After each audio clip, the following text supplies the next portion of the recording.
조배수 의원입니다. 예, 트루스포럼 헌법재판 청년감시단 기자회견 진행하도록 하겠습니다. 지난 금요일 윤석열 대통령에 대한 탄핵 판결이 있었습니다. 그리고 이제 조기 대선에 관한 논의들이 시작되고 있습니다. 하지만 여러분, 헌법재판소의 탄핵 판결 정말 이대로 괜찮은 것입니까? 묻고 싶습니다. 정말로 괜찮은 것입니까? 오늘 우리는 헌법재판소의 탄핵 판결을 규탄하고 또 이를 역사의 기록으로 남기고자 기자회견을 진행합니다. 그리고 대한민국의 법치주의가 사망한 것에 대해 전 국민들께 위로의 말씀을 전해드립니다. 법치주의가 무너지면 그 피해는 결국 좌우를 떠나서 모든 국민들이 지게 됩니다. 헌재 탄핵 판결, 엉터리 판결이었습니다. 그리고 또 우스운 판결입니다. 헌재는 윤석열 대통령이 비상계엄 선포의 절차적 요건 위반했다라고 하면서 탄핵했습니다. 그런데 여러분, 이번 탄핵 심판에서 헌법재판소가 절차적 요건 잘 지켰습니까?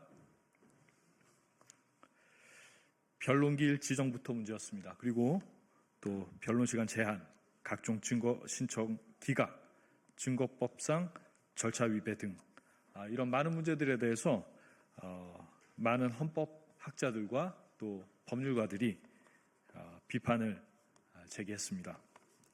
이런 헌재가 절차적 요건 위반을 이유로 대통령을 탄핵한 것은 사실 우스운 일입니다. 재판이라는 것은 법적 다툼을 해결하고 진실을 발견하고 또 정의를 실현하고 또 질서를 회복하는 수단입니다. 그런데 이번 판결을 통해서 질서가 회복이 되었습니까? 정의가 실현이 되었습니까? 더불어민주당의 일당 독재만이 더욱 강화된 것 아닙니까? 언제나 헌법재판관 임명 안 한다고 탄핵하고 이제는 자기 마음에 안 드는 사람 임명한다고 탄핵하겠다고 벼르는 것이 지금 더불어민주당의 모습 아닙니까? 여러분, 이것이 정상입니까? 헌법재판에 관해서 저희 트루스포럼 청년 감시단이 지난 두 번의 기자회견을 진행했습니다. 이번 기자회견을 통해서 탄핵 심판의 문제점 다시 한번 정리하고 목소리를 내려고 합니다. 청년들 발표가 있을 텐데요. 여러분들께서 경청해 주시면 감사하겠습니다. 감사합니다.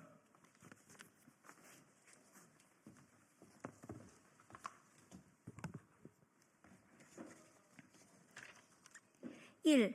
과연 무리 없는 재판이었습니까? 지난 5일 문영배 헌법재판소장 권한대행은 탄핵 심판이 무리 없이 끝난 데에는 헌신적인 헌법연구관들과 열정적인 사무처 직원들의 기여가 있었다라고 말했습니다. 그런데 정말 탄핵 심판이 무리 없이 끝난 것입니까? 비상계엄 선포의 절차적 요건 위반을 이유로 윤석열 대통령을 탄핵한다면 헌법재판관들이야말로 탄핵 심판 과정에서 절차적 요건을 엄격히 지켰어야 하는 것 아닙니까? 재판관이 헌법상 기본권을 침해하는 낯뜨거운 모습도 있었습니다. 김용현 장관은 1월 23일에 진행된 4차 변론 기일에서 형사재판이 진행 중이어서 사실이 왜곡될 우려가 크기 때문에 증언을 거부하겠다라고 말했습니다. 그런데 이에 대하여 문형배 재판장은 본인이 증언을 거부하겠다고 하면 거부할 수 있지만 그렇게 할 경우에 일반적으로 판사들은 그 증인의 신빙성에 대하여 낮게 평가한다라고 말했습니다. 헌법 제12조 제2항은 모든 국민은 고문을 받지 아니하며 형사상 자기에게 불리한 진술을 강요당하지 아니한다고 규정합니다. 김용현 장관은 이 규정이 보장하는 자기 부재 거부 특권에 의해서 증언을 거부하겠다고 한 것입니다. 그런데 문영배 재판관은 헌법상 보장된 권리 행사에 대해 부정적인 언급을 하였습니다. 판사나 검사가 헌법적 권리를 행사하는 것에 대해 부정적인 코멘트를 하는 것 자체가 위헌이 아닙니까? 이 같은 언급 자체가 헌법상의 권리를 부정하는 것이나 다름이 없습니다. 헌법재판소는 윤석열 대통령에 대한 탄핵 심판 절차를 진행하면서 수많은 헌법과 형사소송법상의 절차적 요건을 지키지 않았습니다. 벼락 같은 변론 기일 지정, 변론 시간 제한, 각종 증거 신청 기각, 증거법상 절차 위배 등에 관하여 많은 헌법학자와 법률가들이 지속적으로 문제를 제기해 왔었습니다. 또한 이번 탄핵 심판에서는 가장 중요한 이슈가 전혀 해결이 되지 않았습니다. 그것은 바로 부정선거에 대한 검증입니다. 이번 계엄령이 선포된 주된 이유는 사법부에 의해서는 더 이상 부정선거에 대한 검증이 불가능했기 때문입니다. 그러나 헌재는 부정선거 검증에 관한 증거 신청을 철저히 기각했습니다. 국민들은 이에 대해서 의아해하고 있습니다. 헌재의 8대0 전원 일치 결정에도 불구하고 이번 결정은 부정선거 의혹 해소에 아무런 도움이 되지 않았고 오히려 의혹만을 더욱 키우게 되었습니다. 이에 더하여서 국회가 헌정 질서를 문란하게 하는 전례 없는 탄핵 남발과 예산 폭거 등의 행위를 하고도 적반하장으로 이를 막으려는 대통령을 탄핵 소추한 행위에 대해서는 제대로 된 평가조차 이루어지지 않았습니다. 이는 불법 행위를 행하는 자가 이 불법 행위를 막는 자를 법률로 처벌해달라고 요구한 것이었는데도 말입니다. 심지어 이제는 부정선거 의혹을 주장하는 사람을 처벌하는 법률안까지 만들어 선거에 대한 국민의 검증권을 전면적으로 차단하려는 시도까지 벌이고 있습니다. 나아가서 8대0이라는 결론은 더욱 문제가 많습니다. 사소한 분쟁에도 서로 다른 의견이 있고 이를 재판하는 기관은 다수 의견, 소수 의견, 보충 의견으로 다양한 견해를 제시하는 것이 보통입니다. 중대한 사안일수록 주장의 대립은 더욱 극명하게 두드러지는 것이 일반적입니다. 그러나 이번 탄핵 심판 결정은 미개한 인민재판 수준의 전원 일치 판결을 내렸습니다. 국론 분열을 막는다는 미명입니까? 아니면 장막 뒤에 숨는 비겁함입니까? 헌법재판소가 정말 정의를 세우는 곳이 맞습니까? 아니면 정치하는 곳입니까? 이번 탄핵 판결은 무리 없는 결정이 아니라 무리로 가득한 결정입니다. 그리고 헌재가 다수당의 횡포에 휘둘리는 국회의 하수인이라는 사실을, 존재 가치가 없는 기관이라는 사실을 많은 국민들과 국제사회에 선포한 판결입니다. 헌법재판소에는 정치만 있고 법치는 없었습니다. 이번 대통령 탄핵 심판은 법치주의의 사망을 선포한 판결입니다.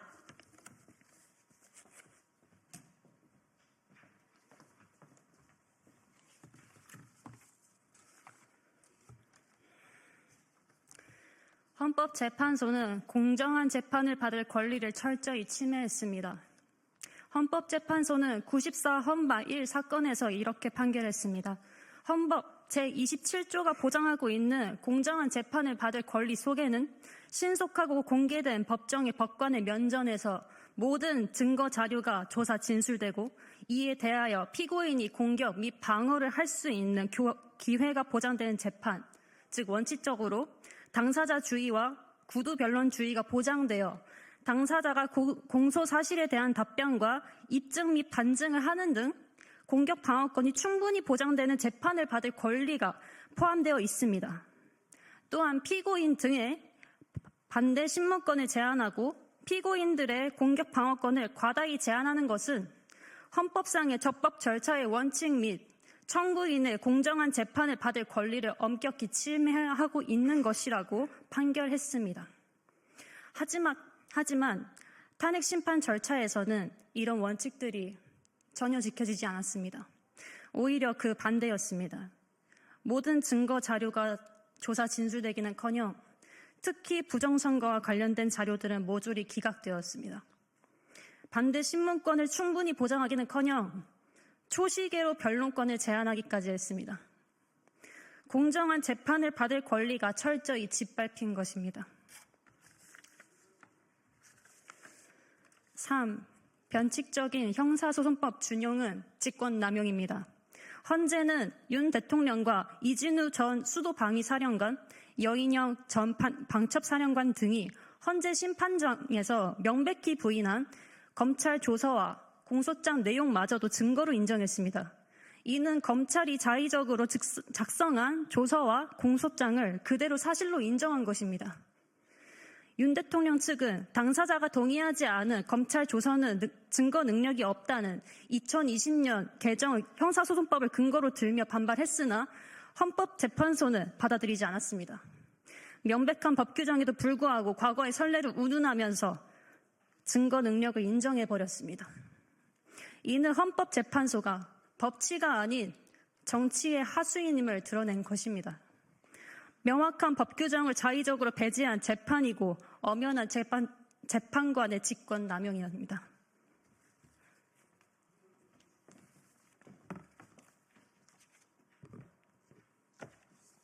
자, 헌재는 거대 야당 더불어민주당의 입법 독재의 공범입니다. 헌재는 줄탄핵, 예산핵, 삭감 등 야당이 다수 의석을 내세워 윤 대통령 임기 동안 횡포와 전횡을 일삼은 점을 인정했습니다.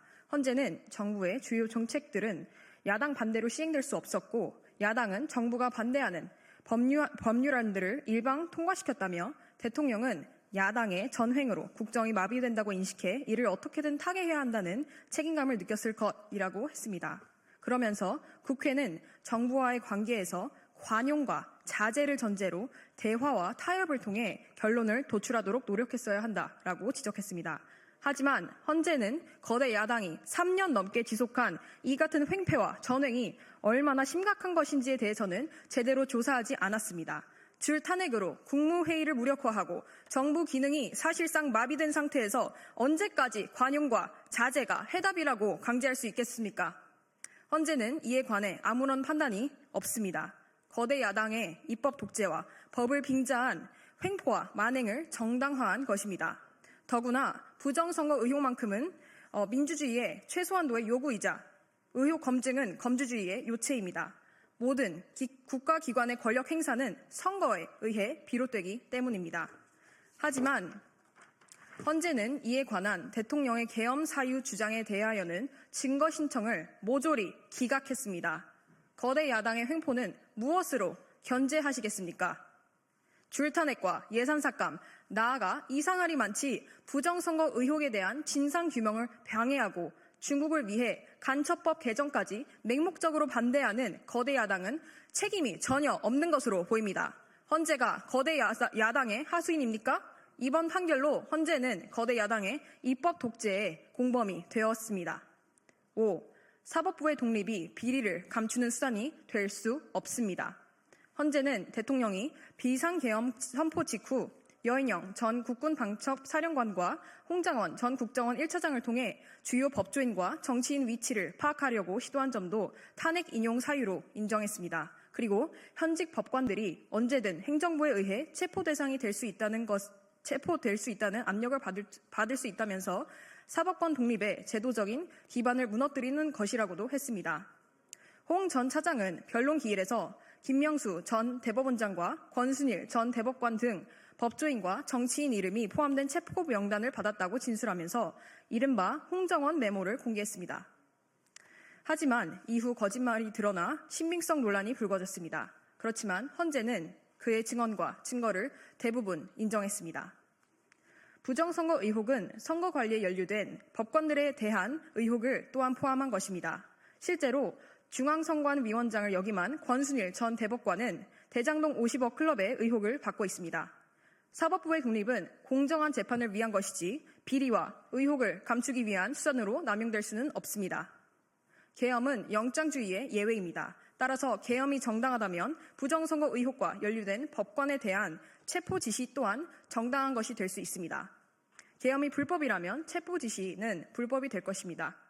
이를 판단하려면 계엄의 사유, 특별히 부정선거 의혹에 대한 대통령의 주장에 대해 철저한 증거 조사를 진행해야 했습니다.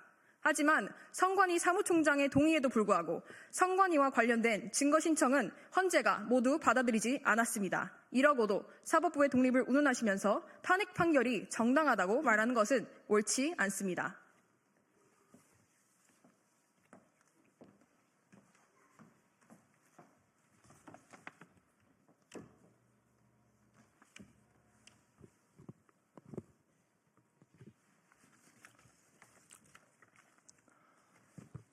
네, 이어서 말씀드리겠습니다. 6. 국가 비상사태에 대응하기 위한 계엄은 정당합니다.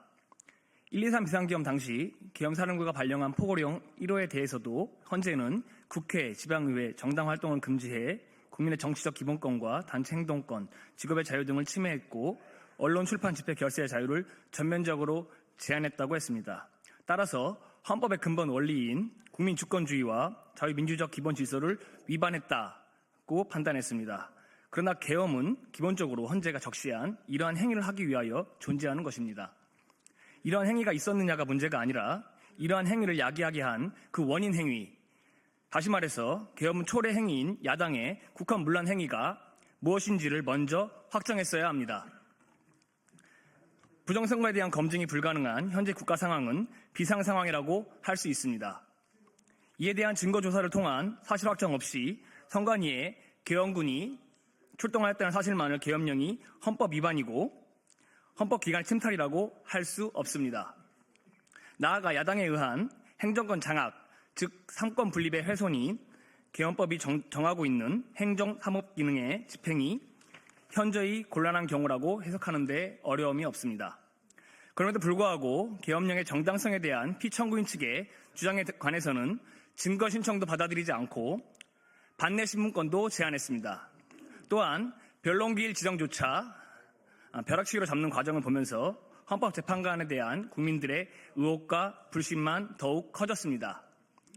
나아가 비상사태에 대응하기 위한 대통령의 고유 권한인 계엄에 대해 비상시적으로 높은 기준을 적용하는 것은 발생 가능한 국가 비상사태를 해결하는 데 심각한 위험을 초래할 수 있습니다.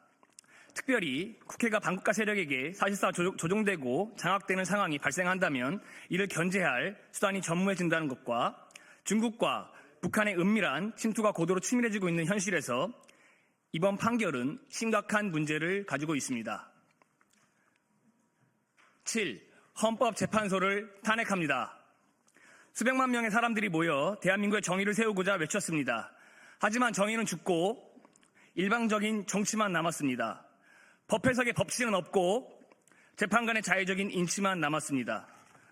헌재 탄핵 판결은 더불어민주당의 입법 독재를 정당화한 비열한 판결입니다. 국민 통합에 실패한 엉터리 판결입니다. 또한 대한민국을 조정하려는 중국의 계략에 대해 대한민국을 던져버린 무책임한 판결입니다. 현재 많은 국민들이 법치주의가 무너진 참담함에 분노하고 있습니다. 헌재가 진정 판결을 통해 국민들을 통합하려 했다면 적어도 계엄의 주된 이유였던 더불어민주당의 탄핵 남발과 국정 마비에 대한 면밀한 검토가 있어야 했습니다.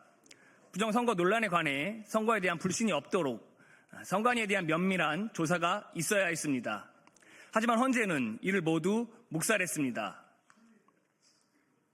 8년 전 거짓 선동기사를 그대로 인용하여 박근혜 대통령을 탄핵시킨 헌재는 다시 한번 대한민국과 미래 세대에게 지울 수 없는 죄를 지었습니다. 역사의 심판을 받아야 합니다. 이에 우리는 헌법재판소를 역사의 법정에 탄핵합니다. 그리고 이것을 대한민국에 미리 선포합니다.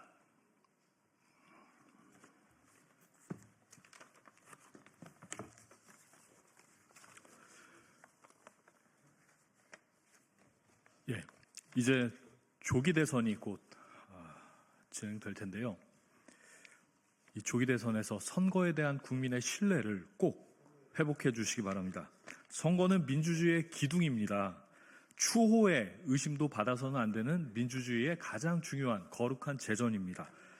선거는 공공의 것이고 선거의 공공성으로부터 국민의 검증권이 도출됩니다. 평범한 일반인들의 검증권을 보장하지 않는 선거는 위헌입니다. 이것이 2009년 독일 연방헌법재판소의 판결입니다. 하지만 대한민국 선거에서 국민의 검증권이 여러분 정말 보장이 되고 있습니까? 여러분, 대한민국의 주인은 도대체 누구입니까? 대한민국의 주인이 국민입니까? 아니면은 선거를 장악하고 있는 일부 카르텔입니까? 진정 여쭙고 싶습니다. 대한민국에서 가장 부패한 가족회사, 또 선거 사건에 대한 조사권과 고발권으로 국회의원들 목줄까지 잡고 있는 무소불위의 선관위는 공정한 선거를 갈망하는 국민들에 대한 겁박을 당장 멈춰 주시기 바랍니다. 공정한 선거, 좌우를 떠난 문제입니다. 선거에 대한 모든 의혹은 해소되어야 하고 의혹을 사전에 차단하는 제도 개선 반드시 있어야 됩니다. 이에 우리는 선거에 대한 국민들의 의혹을 불식시키기 위해 국민의힘과 더불어민주당을 비롯한 모든 정치권에 다음의 내용을 강력히 요구하는 바입니다. 첫 번째, 사전투표 폐지해 주십시오. 그리고 종이투표와 현장 수개표를 진행해 주시기 바랍니다. 이를 위해서 법 개정을 진행해 주시기 바랍니다. 두 번째, 이번 조기 대선에 관한 당내 경선이 진행이 될 텐데요. 이것도 종이투표와 현장 수개표로 진행해 주시기 바랍니다. 특별히 국민의힘은 부정선거 의혹을 가지고 있는 많은 국민들의 뜻을 외면치 말아주시기 바랍니다. 그리고 마지막으로 세 번째, 이번 조기 대선에 관해 적어도 선거법 규정에 따라서 투표지에 투표관리인 개인 도장을 날인해 주시기 바랍니다. 이렇게 조치해 주시기 바랍니다. 이를 위해서 한덕수 권한대행께서는 행안부에 이를 조속히 지시해 주시기 바랍니다. 감사합니다.